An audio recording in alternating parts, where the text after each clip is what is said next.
are here today to speak about two ordinance introductions that are next on our list related to our development design initiatives that came from County Council a few years ago in discussions through your priorities.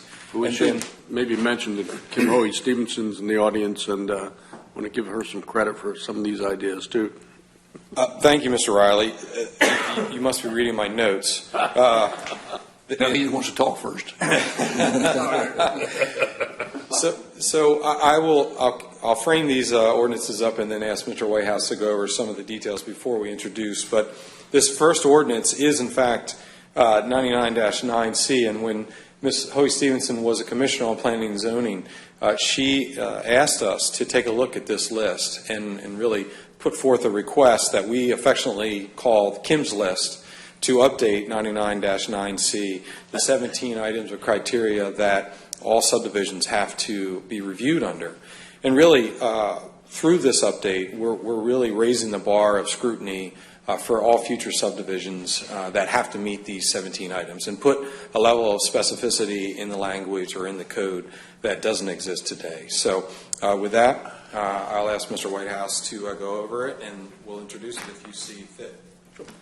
Good morning, Mr. President, members of Council. So this first ordinance is a relatively short ordinance compared to some that Council's seen in the past 12 months. It's just 4 pages. And I promise I'm not going to go line by line. That will follow the public hearing. And so the ordinance specifically focuses on Chapter 99-9C. And as the Council is familiar, when the Commission considers a subdivision application, they are assessing it against the criteria in 99-9C. You will even see applicants come to the public hearing before the Planning and Zoning Commission with a pre-written 99-9C statement. It's a document that's entered into the record, and when Council sees appeals on subdivisions, you've seen those documents also. And in 99-9C currently, it's been in code since 1997, and there's 17 criteria. And when I say criteria, the current requirement is that the subdivision shall include consideration of the following. That's their requirement in 99-9C. And then there's a list of various items like minimal use of wetlands and floodplains and provision of water supply and provision of sewage. And they're not very supersonically precise criteria. So what the ordinance seeks to do is that the first most significant change is into the very first 2 lines of 99-9C. So instead of showing consideration of the criteria, the test is slightly changed, that an applicant shall provide that the following criteria are satisfied and the manner in which each one is satisfied through the design of the preliminary plat. So it shifts the onus more to the applicant. So instead of the Commission having to then explore and then create a record to identify that the tests in 99-9C are considered, the applicant has to front load that information and show to the Commission and Council on Appeal that those criteria are satisfied. So it's a much more specific test. What it also does as well, and I promise not to go through all 17, you'll see they're renumbered and that there are now 19 because one is split and then one is added. So the criteria are being changed. The most significant is that if you skim down to line 108, the current requirement is the effect on schools, public buildings and community facilities. That is actually proposed in this ordinance to be split so that the test now becomes the criteria is that the applicant has consulted with the local school district where the proposed subdivision will be located. And then 14 is split into 14 and 15, with 15 now being that the public buildings and community facilities will not be adversely affected by the proposed subdivision. So, and then the other most significant change is that at line 128, 19 is added, that there will be safe and efficient vehicular and pedestrian movement within the site and to and from adjacent developed properties with interconnectivity. So that's new. It's something the Commission's often considered, but it's now specifically listed in 99C through this ordinance. So unless there's any questions. Any questions? Somebody's going to read the short title, I guess. Mr. Lawson is, or somebody is. Certainly. I'll read the short title. An ordinance to amend Chapter 99, Article 2, Section 99-9, in quotations, public hearing or preliminary plat approval or disapproval of the Code of Sussex County regarding design criteria for all subdivisions. Someone care to introduce it? I'll introduce. Mr. Hudson introduced it. Thank you, sir. Next. All right. Thank you, and congratulations, Kim Hoey Stevenson, for bringing that forward to us. and we finally got to it. Now, today, another one is, the second ordinance is for open space. And let's see if we have that here.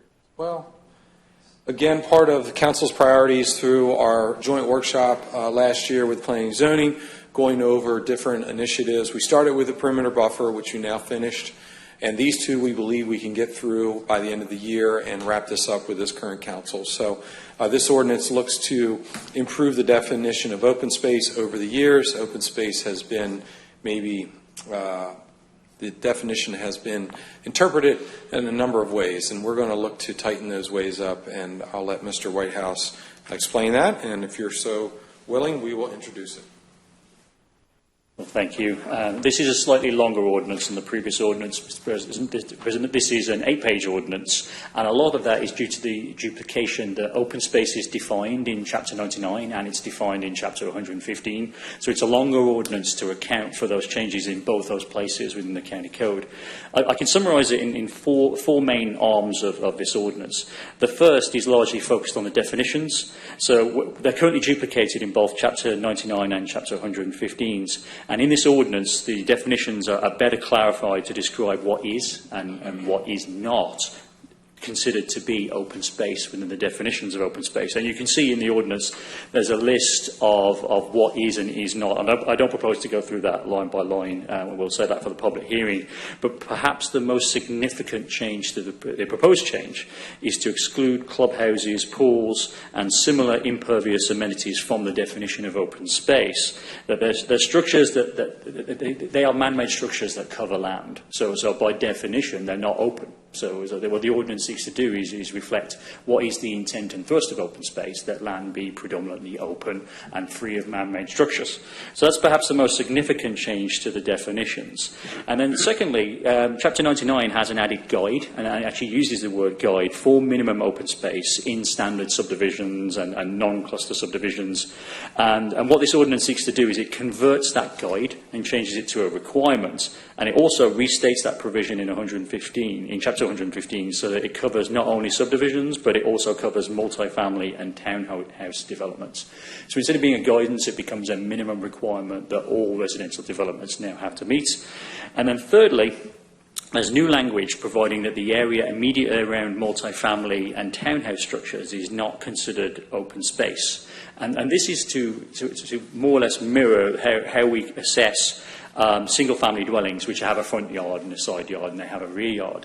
And the significance of this is that when calculating the requirements for open space, some developments will draw a rectangle and not count that rectangle, but some developments will draw a house and they will count the open space immediately up to the front door and the back door of the house. And even though that, as soon as you step out of your house, you're in open space. And that's artificial. And what this ordinance seeks to do is it creates a 40-foot line in front of the house and it creates a 10-foot to the side and a 10-foot to the rear. And within that rectangle, that will not be counted as open space. The ordinance doesn't specifically increase the requirement for open space. It just says you can't count that area artificially towards your open space. And then fourthly, there are provisions to identify those small isolated strips of open space. So if you think you have a sidewalk, for example, and you might have a walking path, and you've got a 18-inch strip of grass between the two, yes, it's grass, and yes, it's open and free of man-made structures, but that's not genuinely open space. So this ordinance seeks to identify those and to require the subdivision plat, and the applicants have to say that these narrow strips are not being counted towards open space. So, and similarly, isolated fragments, like a small strip of land on the end of a row of townhouses, for example, is not necessarily open space. Right. So, unless there's any questions. Any questions, Council? Quick question, and it has to do more with the process here. So we're going to go to public hearing on this and then try to conclude by the end of the year. How do you anticipate that schedule to play out? So we've already drafted the legal ads, and it has, in anticipation of potential introduction today, we have scheduled for Planning and Zoning Commission on November 13th, which allows time for the Commission to have their public hearing and make a recommendation, and then bring it to County Council on December 10th. County Council has 2 meetings in the month of December, and the aim is to have the public hearing on December 10th. But that assumes introduction today. Any more questions?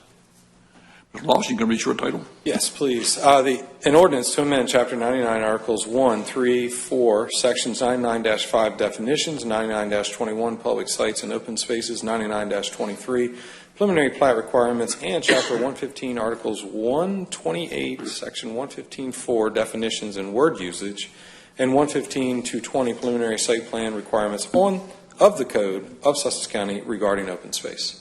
Would you like to introduce it? I'll introduce it. Mr. O'Reilly introduces it. And we are looking with great anticipation having the hearing. Okay, we appreciate that. Now, as Mr.